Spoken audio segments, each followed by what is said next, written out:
Hello everyone, তোমরা সবাই কেমন আছো? আশা করছি সবাই খুব ভালো আছো। আর আমিও তো দারুণ আছি, হ্যাপি আছি, খুব ভালো আছি। কেন ওয়েদারটা এত সুন্দর, এত গরমের পরে আকাশে মেঘ দেখে আর সকাল দিয়ে যে এত হাওয়া দিচ্ছে, তাতেই মনটা আমার পুরো ফুরফুর ফুরফুর করে উঠছে। আর তোমাদের সঙ্গে কখন গল্প করবো তার জন্য মনটা প্রচণ্ড আনচান করছিল। তো সকালবেলা অনেকবারই ছাদে এসেছিলাম, কিন্তু আমার একদমই ছাদ থেকে নিচে যেতে ইচ্ছা হচ্ছিলো না, যার জন্য কাজেরও কিন্তু অনেকটা দেরি হয়ে গেল। মানে ছাদে এসে যখনই আসছি তখনই 10 মিনিট করে দাঁড়িয়ে থেকে হাওয়াটা খেয়ে তারপরে যাচ্ছি। তো এখন দুপুরবেলায় যেহেতু কাজবাজ সব কমপ্লিট, খাওয়া দাওয়াও হয়ে গেছে, শ্যুট তো করবোই, তাই তাড়াতাড়ি করে একটা শাড়ি পরে কোনো রকম একটু কানের দুল, গলায় হার, একটু লিপস্টিক দিয়ে, চুলটা কিন্তু আঁচড়ানো হয়নি, কোনো রকম সিঁদুর দিয়ে চলে এসেছি ছাদে তোমাদের সঙ্গে গল্প করতে। আর এই দেখো আমি লিচু নিয়ে এসেছি, যে ভালো তোমাদের সঙ্গে গল্প করবো আর লিচু খাবো। লিচুটা কিন্তু খুব ভালো লাগে। তো তোমরা জল সঞ্চয় করে রেখেছো তো?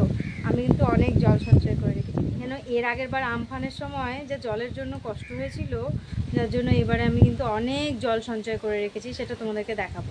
আগে কয়টা লিচু খেয়ে নিই, দাঁড়াও। লিচুটা বেশ মিষ্টি আছে। প্রকৃতির কি সৃষ্টি, এই ঠান্ডা আবার এই গরম, অতিরিক্ত গরমের পরে দেখো আকাশে মেঘ করেছে, হাওয়া দিচ্ছে, যার জন্য বেশ ওয়েদারটা ঠান্ডা হয়ে গেছে। আমাদের এখানে কিন্তু সেরকম ক্ষয়ক্ষতি হয় না। সমুদ্র এলাকায় যেসব বাড়িঘর আছে, যারা লোকজন আছে যেসব, তাদের কিন্তু অনেকটাই ক্ষয়ক্ষতি হয়ে যায়। যারা অতিরিক্ত গরিব, তাদের বাড়িঘর, দোকানপাট সব ভেঙে যায়, ঝড়ে উড়েও যায়, কত মানুষের প্রাণহানিও হয়।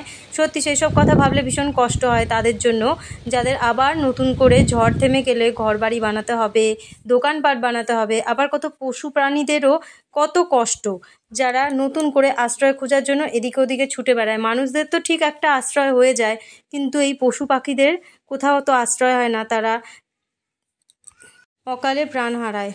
তো তোমরা যদি পারো এদেরকে কোনো রকম সাহায্য করতে, অবশ্যই তোমরা সাহায্য করো। আর যারা আমার চ্যানেলে নতুন ভিডিও দেখছো, এখনও চ্যানেলটা সাবস্ক্রাইব করোনি, প্লিজ তারা চ্যানেলটাকে সাবস্ক্রাইব করে বেল আইকনটা প্রেস করে যেও।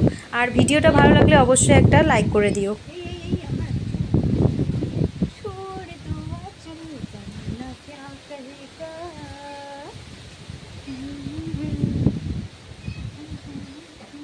কতগুলো জল ভরেছি সব দেখাবো আমি এখন।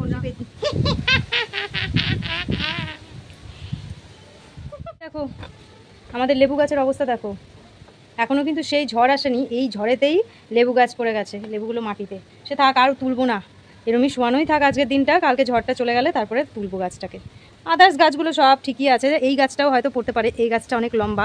তোমাদেরকে আকাশটা দেখাই, ওয়াও জাস্ট ওয়াও, কি সুন্দর।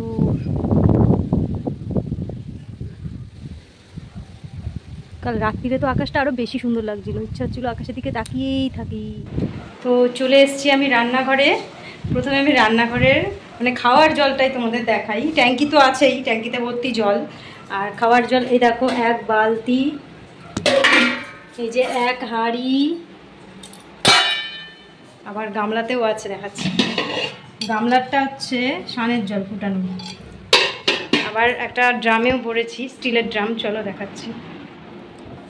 এই যে এই ড্রামটা, এটার মধ্যে আমরা আটা রাখি, আটাটাকে পরিষ্কার করে মেজে ঘষে তার মধ্যে দেখো জল ভরে রেখেছি, পুরো চকচকে জল। তো এই জলগুলো আশা করি আমাদের 2 দিন হয়ে যাবে কারেন্ট না থাকলে। খাওয়ার জল এই যে ড্রামটা, এই দেখো নীল ড্রামটা দেখেছো কত বড়, এই ড্রামটার মধ্যেও ভর্তি করেছি জল। মানে আজকে সকাল দিয়ে কতগুলো জল ভরেছি তার নেই ঠিক। আরও অনেক জায়গায় জল ভরা রয়েছে। এই দেখো তোমাদের সঙ্গে গল্প করতে করতে দেখছি বৃষ্টিও নেমে গেছে। সকাল দিয়ে তো ঝোড়ো হাওয়া হচ্ছিলই, সঙ্গে নেমে গেছে সামান্য, মানে অনেক জোরে কিন্তু মুষলধারায় বৃষ্টিটা হচ্ছে না, বারবার একটু একটু করে বৃষ্টি নামছে। তো আশা করছি আবার নতুন ভিডিওতে, নতুন ব্লগে তোমাদের সঙ্গে সুস্থভাবে দেখা করবো। আর সবাই খুব ভালো থেকো, সুস্থ থেকো, টাটা।